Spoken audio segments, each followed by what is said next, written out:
Nunca se apartará de tu boca este libro de la ley, sino que de día y de noche meditarás en él, para que hagas y guardes conforme a lo que en él está escrito, porque entonces harás prosperar tu camino y todo te saldrá bien. Mira que te mando que te esfuerces y seas valiente, no temas ni desmayes, porque Jehová tu Dios estará contigo en donde quiera que vayas. Josué capítulo 1, versículo 8 y 9. Buenas tardes, hermanos, y sean bienvenidos todos a esta transmisión. El día de hoy vamos a estar meditando respecto a las bendiciones que Dios tiene en nuestras vidas.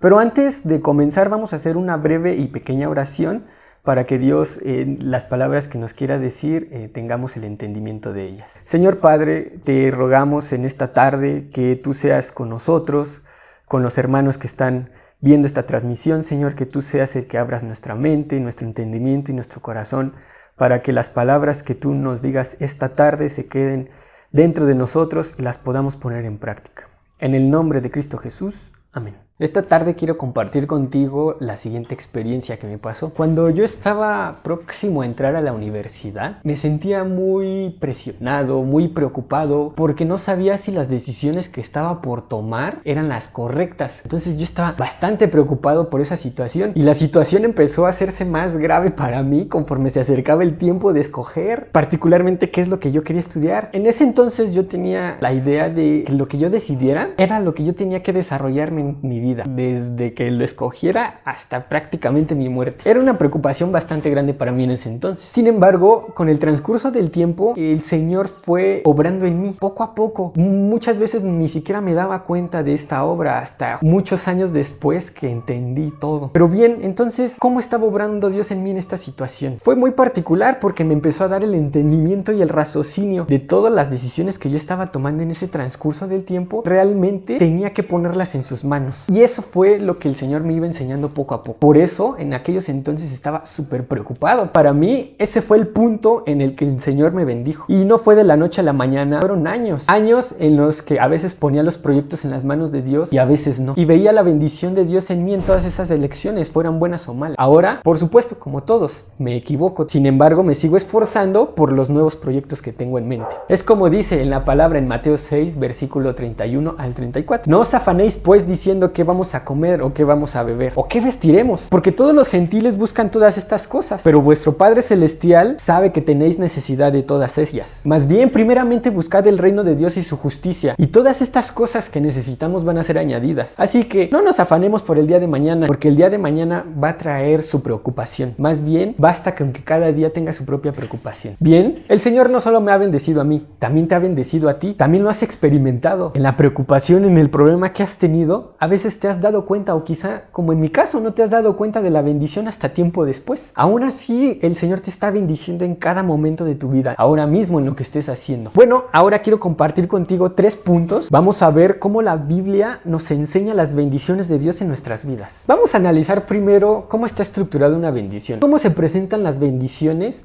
en la palabra de Dios. Bien, vamos a hacer una separación de cómo se presentan las bendiciones en el Antiguo y en el Nuevo Testamento. Dice en Deuteronomio 28, versículo 1. Si realmente escuchas al Señor tu Dios y cumples fielmente todos estos mandamientos que hoy te ordeno, el Señor tu Dios te pondrá por encima de todas las naciones de la tierra. Primeramente, el Señor nos da un mandamiento. Si entonces nosotros obedecemos el mandato, viene una consecuencia que es una bendición misma de Dios. Esta es la estructura que se presenta de las bendiciones en el Antiguo Testamento. Ahora vamos a analizar cómo está estructurado en el Nuevo Testamento. Vamos a leer Hebreos capítulo 13, versículo 20 y 21. El Dios que da la paz levantó de entre los muertos al gran pastor de las ovejas por la sangre del pacto eterno. Que Jesucristo nos capacite en todo lo bueno para hacer su voluntad y que por medio de Jesús Dios cumpla en nosotros todo lo que a Él le agrada. A Él sea la gloria por los siglos de los siglos. Amén. Dios Padre nos dejó a Jesucristo para que Él sea quien nos capacite y nos enseñe lo que tenemos que hacer. Es nuestro ejemplo a seguir para que de ese modo Dios haga en nosotros lo que Él quiera. Ahora en el Nuevo Testamento se nos presentan las bendiciones a través de Jesús, en cuanto a seguir sus pasos. Esto no quiere decir que se desecha la versión del Antiguo Testamento, donde tenemos que cumplir un mandamiento y entonces como consecuencia viene una bendición. Esta es la manera en la que se estructuran las bendiciones de Dios, tanto en el Antiguo como en el Nuevo Testamento, que hemos visto implican lo mismo. Hay que obedecer los pasos de Jesús para recibir bendiciones. Ahora pasemos al segundo punto. El siguiente punto lo abordaremos como pregunta. ¿Cómo recibo las bendiciones de Dios? El Señor demanda que cumplamos sus mandamientos. Ya lo vimos en los puntos anteriores. Pero entonces nos preguntamos, si nosotros tenemos que obedecer la palabra de Dios fielmente para recibir bendiciones, ¿realmente somos capaces de cumplirlo? Hay que recordar nuestra naturaleza pecadora como hombres. Esto lo podemos ver en Romanos 7, versículos 19 al 21. Porque no hago el bien que quiero, sino el mal que no quiero. Eso es lo que hago. Y si hago lo que yo no quiero, ya no lo hago yo, lo hace el mal que está en mí. Así que, aunque yo quiero hacer el bien, encuentro esta ley. El mal está en mí. Aquí Pablo le escribió esta carta a los romanos diciendo que tenemos una naturaleza pecadora, una naturaleza que tiende a hacer las cosas malas. Entonces no somos capaces de hacer lo bueno. Sin embargo, no estamos solos para hacer estas buenas acciones. Está el Espíritu Santo quien nos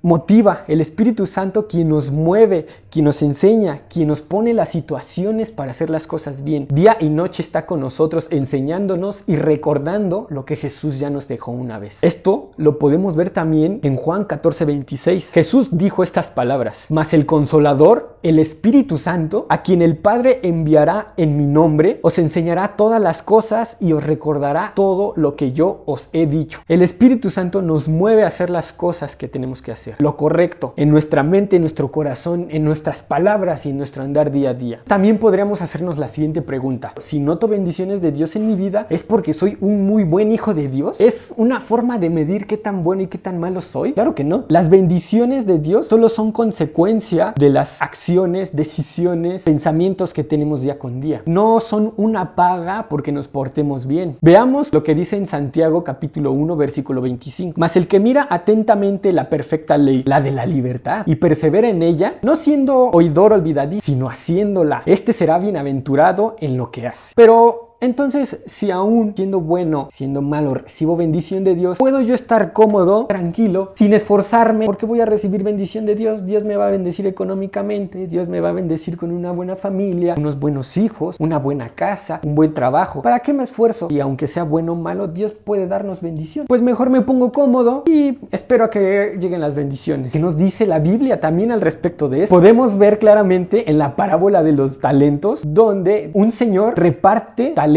a tres personajes. A uno le repartió un talento, a otro le repartió 3 talentos, a otro le repartió 5 talentos. Estos personajes, los que tenían 3 y 5 talentos, los trabajaron y los duplicaron. En cambio, la persona que solamente le dio un talento tuvo miedo y entonces lo que hizo fue esconderlo y esperó a que llegara el Señor para regresarle su talento íntegro. Una vez que el Señor regresó, reunió a estos 3 personajes y les pidió cuenta. Al que le dio 5 talentos, le confesó a su Señor: me diste 5 talentos, yo los trabajé y conseguí otros 5. Aquí tienes 10. ¿Qué le dice el Señor? Buen siervo fiel, sobre poco has sido fiel, sobre mucho te voy a poner. Vino el personaje al que le repartió 3 talentos y de igual manera: buen siervo fiel, sobre poco has sido fiel, sobre mucho te voy a poner. ¿Qué pasó ahora? ¿Qué pasó ahora con el personaje que no trabajó su talento y que lo escondió porque tuvo miedo? Su Señor le dijo: siervo malo y negligente, ¿sabías que ciego donde no sembré y que recojo donde no esparcí? Y al siervo inútil que no hizo nada, que tuvo miedo, échale en las tinieblas. Allí va a ser el lloro y el crujir de dientes. El Señor también se fija en nuestro esfuerzo y se fija cuando tenemos miedo y cuando no queremos esforzarnos. No seamos como este personaje que tiene miedo de esforzarse. Hay que esforzarnos, porque aún en el mínimo esfuerzo que tengamos, el Señor lo tiene en cuenta y nos va a dar gran bendición. Ya que el Señor nos bendijo, ¿qué más tenemos que hacer después? Vamos a ver en el siguiente punto. Tercer y último punto. Las bendiciones de Dios también son para que las compartamos. Cuando recibimos bendición, no solamente es para que nos las quedemos nosotros mismos y disfrutemos de ellas. Si tenemos bendición en el trabajo, encontremos el método, la manera de compartirlo. Hallemos el modo de compartir lo que Dios nos ha dado a nosotros. Esto lo podemos encontrar también en la palabra de Dios. En 2 de Corintios capítulo 9, dice en el versículo 8 de este pasaje: y Dios puede hacer que toda gracia abunde para ustedes, de manera que siempre, en toda circunstancia, tengan todo lo necesario y toda buena obra abunde en ustedes. ustedes. En el versículo 11 dice: ustedes serán enriquecidos en todo sentido, para que en toda ocasión puedan ser generosos y para que por medio de nosotros la generosidad de ustedes resulte en acciones de gracias a Dios. Compartiremos también nuestras bendiciones para que por medio de esta acción las personas que reciban de la bendición que nosotros tenemos digan gracias a Dios. Gracias a Dios porque se me bendijo también. Las bendiciones también son para compartirlas. En conclusión, nuestro camino en la vida está lleno de aprendizajes, pero en todo momento vamos a tener bendición. Compartámosla como ya vimos. Estudiémosla. Tenemos versión digital y versión impresa. La que esté a tu gusto. Pero hay que estudiarla. Hay que meditar en ella. Y no solamente estudiarla y meditarla, sino hay que hacerla. Hay que esforzarnos en cumplir cada uno de los mandatos que están aquí. Y en el mínimo esfuerzo, como ya vimos, vamos a ser bendecidos en gran manera. No seamos como el personaje que escondió su talento porque tuvo miedo. Esforcémonos y seamos valientes al hacer la palabra de Dios, porque va a haber conflicto en el momento en el que lo hagamos. No hay que desmayar, porque Dios nos promete que aún en eso va a estar con nosotros todos los días de nuestra vida. Que el Señor te bendiga.